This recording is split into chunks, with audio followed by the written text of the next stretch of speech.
ସତରେ ଯୋଜନା ମୁଁ ପାଠ ପଢିବି ଆଉ ମୁଁ ତମ ଗୋଡ଼ ଘଷିଦେବି ଲୁଗାପଟା ସଫା କରିଦେବି ବାଇଗଣକୁ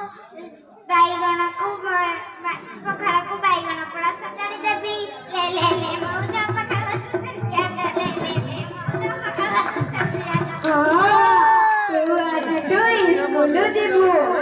ଦେଖିଲୁ ରେବତୀ ଜେଜେମା ବି ଶେଷ ରାଜି ହେଲେ ନା।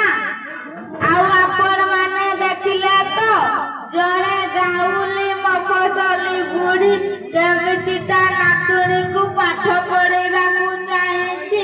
ରେବତୀ ବି କୌଣସି ଗୁଣରେ କମ୍ ନାହିଁ। ତାର ଏକା ଜିଦ୍ ପାଠ ପଢିବ ମଣିଷ ହବ। ଆଉ ଆପଣ ମାନେ ଡେରିକା କାହିଁକି କରୁଛନ୍ତି? ଆପଣ ମାନଙ୍କ ଝିଅଙ୍କୁ ମଧ୍ୟ ସ୍କୁଲ ପଠାନ୍ତୁ। ମଝିରେ ପାଠ ପଢା ବନ୍ଦ କରନ୍ତୁ ନାହିଁ। ଚାଲନ୍ତୁ ସମସ୍ତେ ଏକ ସ୍ୱରରେ କହିବା, ସଭିଏଁ ପଢ଼ନ୍ତୁ, ସଭିଏଁ ପଢ଼ନ୍ତୁ।